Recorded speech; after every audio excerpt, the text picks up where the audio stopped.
Hello students, I hope you people are doing great. हम आ गए हैं आपके न्यू टॉपिक के साथ जो हम कर रहे थे क्लास +2 के साथ under your macro economics and the name of the chapter was short run equilibrium output. ठीक है, इसके अंदर हमने कुछ टॉपिक्स कल किए थे। आपको अगर उस टॉपिक्स में थोड़ी सी भी प्रॉब्लम है तो आप कमेंट सेक्शन में पूछ सकते हैं और हमें मदद कीजिए कि हम अपना चैनल ग्रो कर पाएं। Please do like, share and subscribe. तो ठीक है, without wasting any time let's get started. अब देखिए, मैंने ऑलरेडी टेबल बनाया हुआ है। ये टेबल अब ऑलरेडी प्रीवियस जब हम चैप्टर कर रहे थे एग्रीगेट डिमांड, एग्रीगेट सप्लाई वाला एंड रिलेटेड कंसेप्ट्स वाला जो हम कर रहे थे, उस टाइम से ये टेबल करते आ रहे हैं। ठीक है, तो वही टेबल है। अब तो शायद याद भी हो गया होगा आपको, वही टेबल है। उससे रिलेटेड हम कुछ थोड़ी सी चीजें और करेंगे। मैंने टेबल ऑलरेडी बना लिया है। ठीक है, चलो देखो, इनकम है आपकी 0, 100, 200, 300, 400, 500। ठीक है, कंजम्पशन है आपकी 40। जब आपकी y आपका 0 होता है, इनकम 0 होती है और c आपका कोई पॉजिटिव वैल्यू में होता है तो उसे हम क्या कहते हैं? उसे हम कहते हैं ऑटोनॉमस कंजम्पशन कहते हैं, राइट। ठीक है, फिर ये आ गई आपकी इन्वेस्टमेंट। अब आप मुझे कमेंट सेक्शन में जरूर बताइएगा कि जो इन्वेस्टमेंट आपकी ऑल लेवल्स पे कांस्टेंट रहती है उसे हम क्या कहते हैं। ठीक है, फिर आ जाता है आपका सेविंग्स का एक बार फिर से फॉर्मूला कर लेते हैं। सेविंग्स कैसे निकालते हैं? इनकम होती है आपकी C+S, तो सेविंग कैसे लिख लेगा? y minus C equals to savings, right. तो ये आपका सेविंग्स निकल गया। ठीक है, अब आ गया आपका एडी कैसे निकलता है? Consumption plus your investment. तो 40 plus 40 is your 80, 120 plus 40 is your 160, 200 plus 200 plus your 40 is 440 and so on. ठीक है, और एएस हमेशा आपका बराबर होता है किसके? इनकम के, वाई के। तो हमने वो भी लिख लिया है। ठीक है, गॉट इट। अब देखिए, जो इसमें बताने वाली चीज है वो इसमें 3 केसेस है। देखो, 3 केसेस इसमें मैं चाहती हूं कि आपको पता हो। पहला है कि अगर आपने नोटिस किया होगा तो यहां से लेकर यहां तक फर्स्ट केस है, फिर दूसरा केस आपका ये है और तीसरा केस ये। अब अगर आप नोटिस करें कि फर्स्ट 4 में जो आपका एडी है ना वो ग्रेटर है एएस से। क्या बोला मैंने? AD is greater than your AS. ठीक है, यहां पे देखो एडी और एएस बराबर है, मतलब आपका AS is equals to AD. अब यहां पे देखो, यहां पे क्या हो रहा है? यहां पर आपका AS is greater than your AD. ठीक है, इसको भी एएस और एडी के ही उसमें लिखते हैं।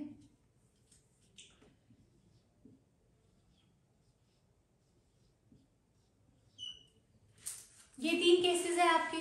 फर्स्ट केस है जहां आपका एग्रीगेट डिमांड आपका एग्रीगेट सप्लाई से ज्यादा है। दूसरा केस है जहां दोनों बराबर है और तीसरा केस है जहां आपका एग्रीगेट सप्लाई ज्यादा है एग्रीगेट डिमांड की। अब देखो, क्या बताने की कोशिश हो रही है यहाँ पर कि जिस केस में एग्रीगेट सप्लाई आपका कम है ना एग्रीगेट डिमांड के, वो कौन सी सिचुएशन है? वो सिचुएशन आपकी वो वाली है कि आप एक प्रोड्यूसर हैं। ठीक है, आप जितना प्रोड्यूस कर रहे हैं वो इकोनॉमी के लिए काफी नहीं पड़ रहा है। ठीक है, मतलब डिमांड बहुत ज्यादा है और सप्लाई क्या है? कम हो रही है। अब इस केस में क्या हो रहा है? Producer is not able to fulfil the demand of the economy. तो अब वो क्या करेगा? एज अ प्रोड्यूसर आप क्या करेंगे प्रोडक्शन के लिए? एज अ प्रोड्यूसर आप क्या करेंगे? प्रोडक्शन बढ़ाने के लिए मुझे एम्प्लॉयमेंट बढ़ानी पड़ेगी, लेबर बढ़ानी पड़ेगी, वही तो प्रोडक्शन करेंगे। ठीक है, रॉ मटेरियल लाना पड़ेगा, बहुत सारी चीजें इंट्रोड्यूस करनी पड़ेंगी इकोनॉमी में। Got it? तो यहां पर मुझे क्या करना पड़ेगा? सबसे पहले प्रोडक्शन करनी पड़ेगी, प्रोडक्शन इंक्रीज करनी पड़ेगी। प्रोडक्शन इंक्रीज करने के लिए मुझे एम्प्लॉयमेंट इंक्रीज करना पड़ेगा, लेबर को रखना पड़ेगा और ज्यादा। अब इससे क्या होगा, इससे ये होगा कि आपकी सप्लाई ज्यादा होगी। ठीक है, अब जो आपका सेकंड केस है AS is equals to AD वाला, ये वाली जो सिचुएशन है वो है आपकी इफेक्टिव सिचुएशन। यहां पर आपकी इफेक्टिव डिमांड है। अब कैसे, क्योंकि जितना आप प्रोड्यूस कर रहे हैं उतना इकोनॉमी के लिए पूरा पड़ रहा है, इफेक्टिव है। प्रैक्टिकली ये सिचुएशन पॉसिबल है कि जितना आप प्रोड्यूस कर रहे हैं उतना आपका मार्केट कंज्यूम भी कर रही है। ठीक है, और यहाँ पर टेबल में वो सिचुएशन कौन सी है, यहाँ टेबल में वो सिचुएशन आपकी ये रही जहां आपका एग्रीगेट डिमांड आपका एग्रीगेट सप्लाई के बराबर है। ठीक है, अब थर्ड क्या है, थर्ड सिचुएशन है मेरी जहां पर AS मेरा ज्यादा है और AD मेरी कम है। सप्लाई ज्यादा हो रही है, डिमांड कम हो रही है, जैसे कोविड की ड्यूरेशन में हुआ था। कोविड में क्या हुआ था, सप्लाई तो बहुत थी लेकिन डिमांड नहीं थी। डिमांड क्यों नहीं थी, क्योंकि लोगों के पास पैसा ही नहीं था, लोग अपने घर में बैठे हुए थे ड्यू टू इमरजेंसी। ठीक है, जब वो काम नहीं कर रहे हैं तो पैसा कहाँ से आएगा। ठीक है, लेकिन क्योंकि मार्केट में ऑलरेडी स्टॉक पड़ा हुआ था, सब कुछ थी, तो सप्लाई बहुत ज्यादा थी। अब इस केस में क्या क्या करते हैं लोग, या इस केसेस में प्राइवेट सेक्टर ने क्या किया, इस केस में अनएम्प्लॉयमेंट हो गई। लोगों ने क्या किया, जॉब से जो आपके बॉसेस थे या बड़े लोग थे उन्होंने लेबर्स को अनएम्प्लॉयड कर दिया, क्योंकि प्रोडक्शन उनको कम करनी है, रोकनी है, पैसा बचाना है। तो उनके पास क्या रह जाता है कि भाई प्रोडक्शन रोक दो, प्रोडक्शन रोक दो तो लेबर खाली तो बैठेगी नहीं। अब लेबर अगर खाली बैठेगी तो पैसे देने पड़ेंगे उन्हें, तो उन्होंने क्या किया, लेबर को निकाल दिया।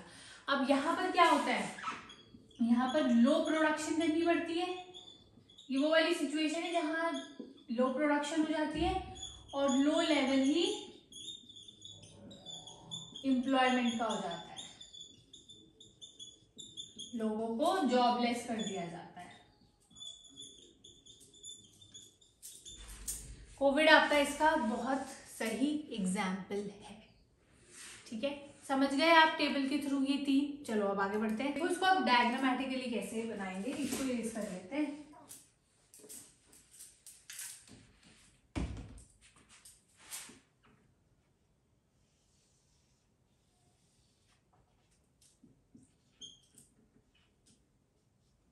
अब देखो ये है आपका AS, ये है आपका AD, ये हम ऑलरेडी पढ़ चुके हैं कहाँ से कैसे स्टार्ट होता है, दोबारा नहीं करेंगे। अब देखो जहां पर ये मीट कर रहे हैं दोनों, मतलब ये कौन सी सिचुएशन है, इक्विलिब्रियम की सिचुएशन है, यस और नो। ठीक है, अब यहाँ इक्विलिब्रियम के साथ एक कंडीशन और है कि AS बराबर है आपका AD के। ठीक है, अब क्या हमने सिर्फ ये वाली सिचुएशन पढ़ी, नहीं, हमने ये वाली सिचुएशन तो ठीक है अटेन हो गई, लेकिन ये वाली और ये वाली भी तो सिचुएशन थी कि नहीं। तो आपका जो ये वाला पॉइंट है ना, ये क्या है, जहां पर एग्रीगेट आपकी सप्लाई कम है एग्रीगेट डिमांड से, यहाँ डिमांड ज्यादा है सप्लाई कम है। और ये वाली कौन सी सिचुएशन है, जहां पर सप्लाई ज्यादा है और डिमांड कम है।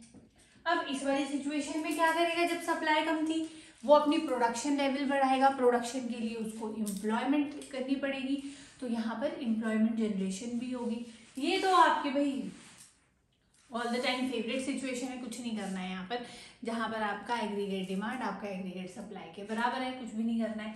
अब दूसरी सिचुएशन, सप्लाई बहुत ज्यादा हो रही है, डिमांड बहुत कम है। अब सप्लाई ज्यादा करे जा रहे हो आप, स्टॉक बढ़ता जा रहा है, लोग डिमांड कर ही नहीं रहे हैं। तो इस कंडीशन में क्या करना पड़ेगा, इस कंडीशन में आपको प्रोडक्शन कंट्रोल करनी पड़ेगी, स्टॉक कंट्रोल करना पड़ेगा, जिसके लिए मुझे प्रोडक्शन रोकनी पड़ेगी। और जब मैं प्रोडक्शन रोकूंगी तो लोगों को मुझे जॉब से निकालना पड़ेगा, उनको अनएम्प्लॉयड करना पड़ेगा। गॉट इट, डायग्रामेटिकली ये चीज आप समझ गए। देखिए अगर आप स्टेप बाय स्टेप चीजों को समझते हुए चलेंगे ना, तो आपको प्रॉब्लम नहीं आएगी। अब ये टेबल ऑलरेडी हम प्रीवियस चैप्टर से पढ़ते आ रहे हैं, मुझे नहीं लगता इसमें कोई भी कंफ्यूजन होगी। अब तो ये चीजें रट गई होंगी आपको कि सेविंग कैसे निकालते हैं, एडी कैसे निकालते हैं, एएस कैसे निकालते हैं, क्योंकि इजी है, बार बार एक ही चीज पढ़ रहे हैं, उससे ही कंक्लूजन्स निकल रहे हैं। चलो आगे बढ़ते हैं।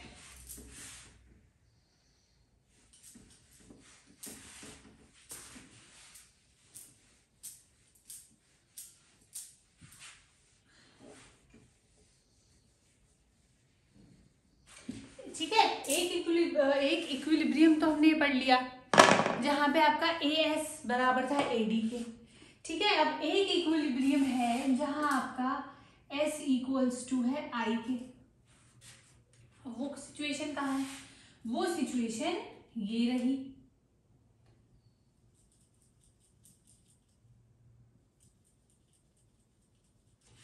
ठीक है, ये रही वो सिचुएशन।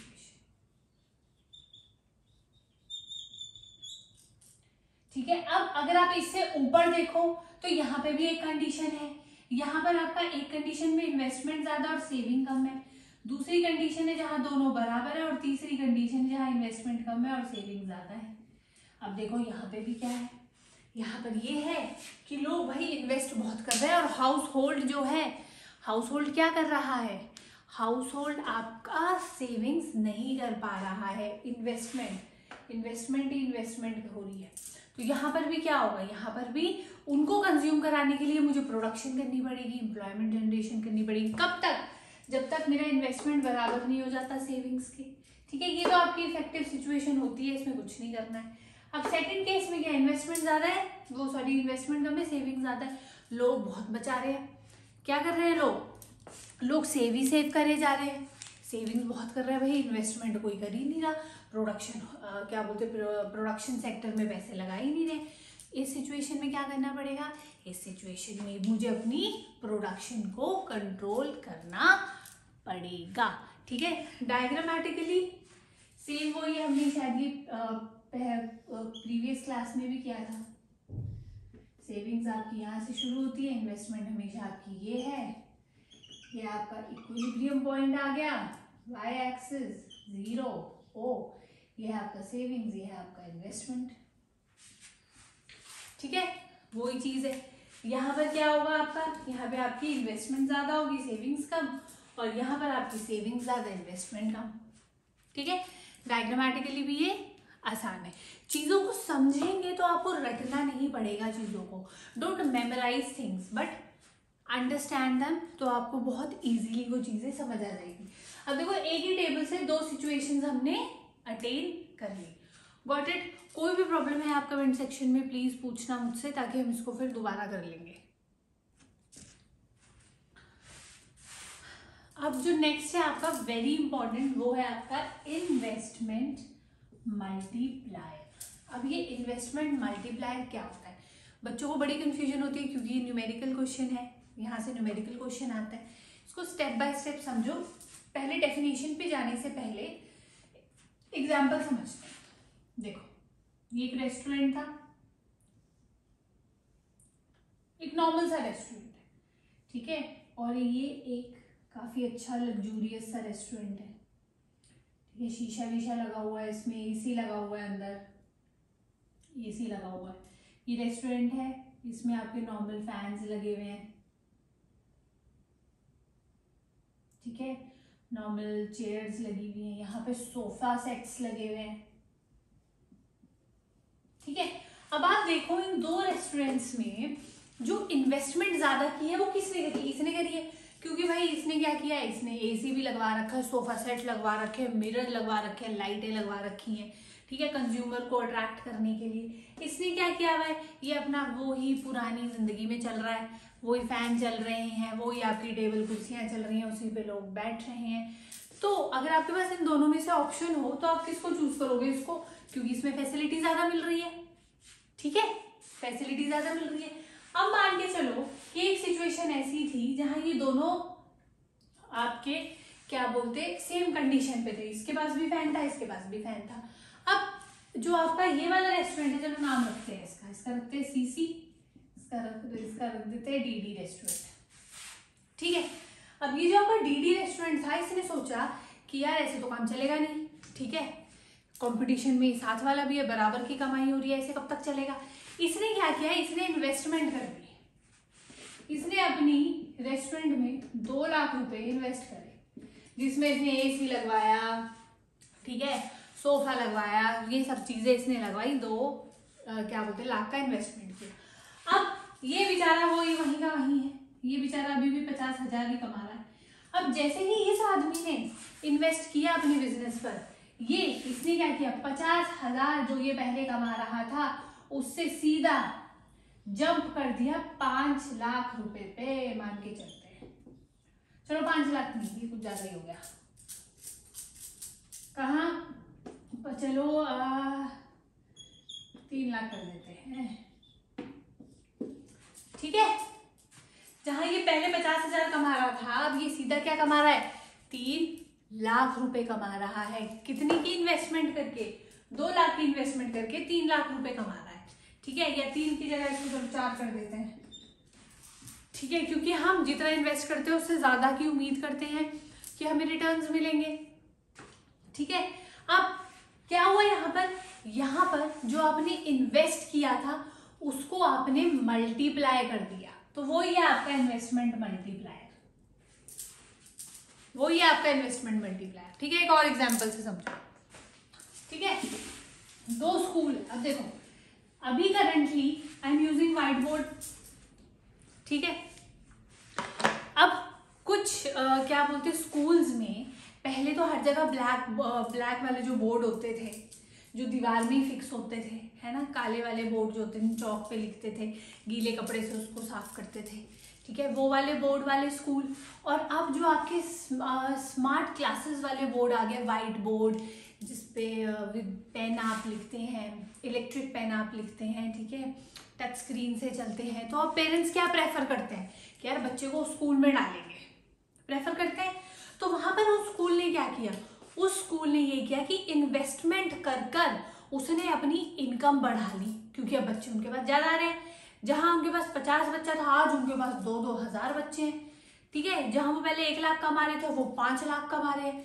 तो उन्होंने क्या किया, थोड़ी सी इन्वेस्टमेंट करके अपनी इनकम को मल्टीप्लाई कर लिया। तो वो ही है आपका इन्वेस्टमेंट मल्टीप्लायर, ठीक है। अब देखो, अब आते हैं डेफिनेशन पे।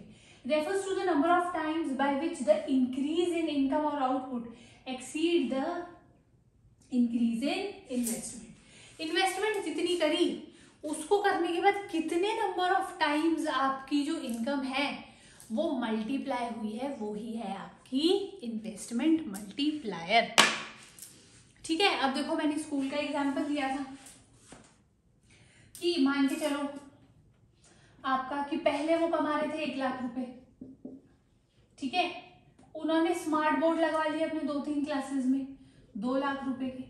अब कमा रहे हैं वो लोग, कितना कमा रहे हैं, अब वो कमा रहे हैं भैया 4 लाख रुपया। अब इन दोनों का डिफरेंस कितना हो गया, इन दोनों का डिफरेंस हो गया 3 लाख। मतलब अब वो 3 गुना ज्यादा कमा रहे हैं। क्या कर रहे हैं, वो 3 गुना ज्यादा कमा रहे हैं। तो 3 गुना ज्यादा जो वो कमा रहे हैं, तो वो क्या हुआ आपका डेल्टा वाई। और कितनी इन्वेस्टमेंट करी थी उन्होंने, डेल्टा आई, मतलब 1 लाख रुपए। मतलब 3 लाख पर 1 लाख रुपए इन्वेस्ट किया था उन्होंने। तो ये कितना हो गया आपका 3 टाइम्स। तो यही है आपका इन्वेस्टमेंट मल्टीप्लायर। आई होप आपको ये चीज क्लियर होगी, ठीक है। डोंट मेमोराइज द फॉर्मूला, तो उस चीज को समझो कि निकला कैसे। इतना उसने इन्वेस्ट किया था, जितना उसने इन्वेस्ट किया वो क्या होगा, डेल्टा है, भैया इतना इन्वेस्ट करा है, ठीक है। उस पर उसने इतना कमाया, दोनों का डिफरेंस कितना है, दोनों का डिफरेंस है 3 लाख। मतलब उसने 3 गुना ज्यादा कमाया, कमाया कि नहीं कमाया, उसने आपका 3 गुना ज्यादा कमाया, ठीक है। तो वो क्या है, जितना उसने कमाया वो हुआ आपका डेल्टा आई, जितना उसने इन्वेस्ट किया, ठीक है। समझे बात। चलो अब आगे देखो, इतना समझ में आया। अब आपका इन्वेस्टमेंट मल्टीप्लायर का एक और फॉर्मूला, ये भी समझ में आ गई, ठीक है। इसमें हमने निकाला कि equals to delta Y upon delta I. ठीक है, ये के क्या है, ये के है मल्टीप्लायर। समझ गए ये बात कैसे लिखना। ठीक है, अब इसका एक और इम्पोर्टेंट फॉर्मूला वो करते हैं। देखो अभी तक जो हम पढ़ रहे थे वो हम पढ़ रहे हैं कि एग्रीगेट सप्लाई आपका एग्रीगेट डिमांड के बराबर होता है। ठीक है, एग्रीगेट सप्लाई हमारा इक्वल होता है वाई के, और एग्रीगेट डिमांड हमारा कंजम्पशन प्लस इन्वेस्टमेंट के बराबर होता है। यही बार बार हम ये पढ़ रहे हैं। ठीक है, इतना समझ में आया। अब अगर मैं इसको delta Y equals to delta C plus I लिख दूं तो क्या कोई फर्क पड़ेगा? नहीं, कोई फर्क नहीं पड़ेगा। अब जैसे हम मैथ्स में करते थे, मल्टीप्लाई नहीं, divide both sides by delta Y. ठीक है, जैसे हम मैथ्स में करते थे वही लॉजिक चल रहा है। तो delta Y upon delta Y is equals to delta C upon delta Y plus delta I upon delta Y. ये मैं आपको बता रही हूँ कि उस फॉर्मूले तक हम कैसे पहुंचेंगे। ठीक है, बस आप स्टेप्स को देखते रहो। अब कटिंग हो गई, आ गया 1 equals to delta C upon delta Y होता है आपका MPC, marginal proportionate to consume, plus delta I upon delta Y क्या होता है? अभी हम बार बार वो चीज पढ़ रहे थे, K equals to delta Y upon delta I, ये पढ़ रहे थे हम। तो ये क्या हो जाएगा 1 अपॉन के। अभी 1 अपॉन के कैसे आया? देखो हमने ये चीज पढ़ी, पर ये यहाँ पे इस चीज का रेसिप्रोकल, तो मतलब मुझे यहाँ पे भी रेसिप्रोकल करना पड़ेगा। तो ये हो जाएगा 1 अपॉन के इक्वल्स टू, इसको भी चेंज करना पड़ेगा, delta I upon delta Y. समझ गए? तो के आपका इस तरह से आ गया। ठीक है, देखो इसको आगे सॉल्व करो। तो 1 upon K equals to your 1 minus MPC. ठीक है, तो K is equals to your 1 upon 1 minus MPC. ठीक है, या मैं इसको ये भी कह सकती हूँ, और के इक्वल्स टू 1 अपॉन एमपीएस। बहुत इंपॉर्टेंट है आपकी ये चीज, समझ में आई? ठीक है, ये बस वही है जो आप मैथमेटिकली सॉल्व करते जा रहे हैं, वही सब चीजें। अब देखो यहाँ पर क्या चीज प्रूव हो रही है, यहाँ पर ये चीज मुझे दिख रही है कि के जो है वो आपका इनवर्सली प्रोपोर्शनल है 1 अपॉन एमपीएस के। मतलब अगर के आपका बढ़ेगा तो एमपीएस आपका कम होगा, और के अगर कम होगा तो आपका एमपीएस बढ़ेगा।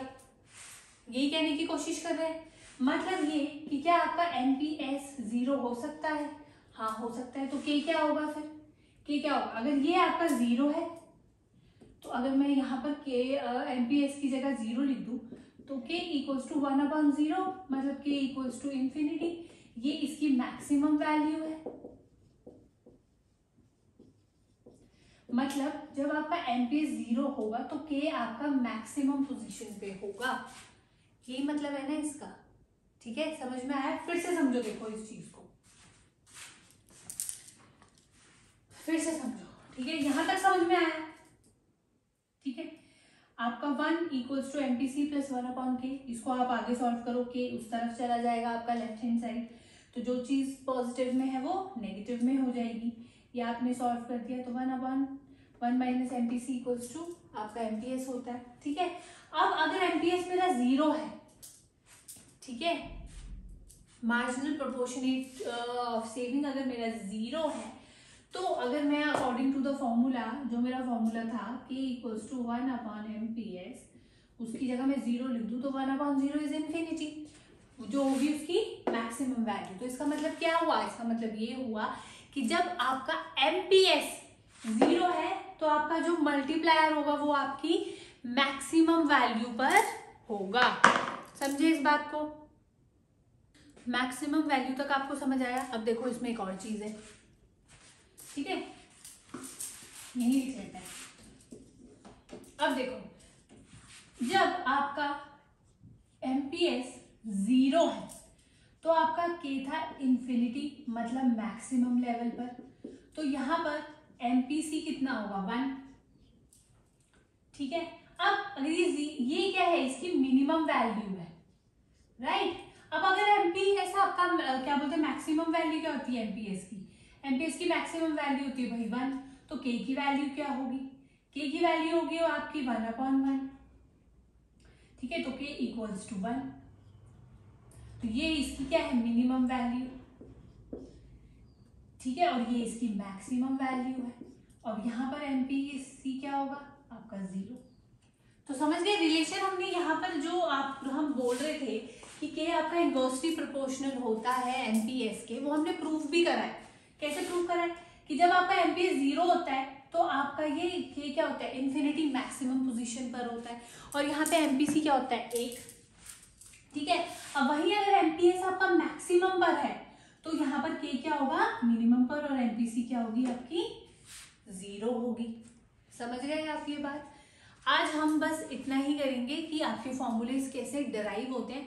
कल वाली क्लास में हम इसके न्यूमेरिकल्स करते हैं और देखेंगे कि एमपीएस से और एमपीसी से क्या आप कंजम्पशन को निकाल पाएंगे या नहीं। यहाँ तक अगर आपको कोई भी प्रॉब्लम है तो आप कमेंट सेक्शन में पूछ सकते हैं। Till then all the best and bye bye, और कल की क्लास में मिलते हैं।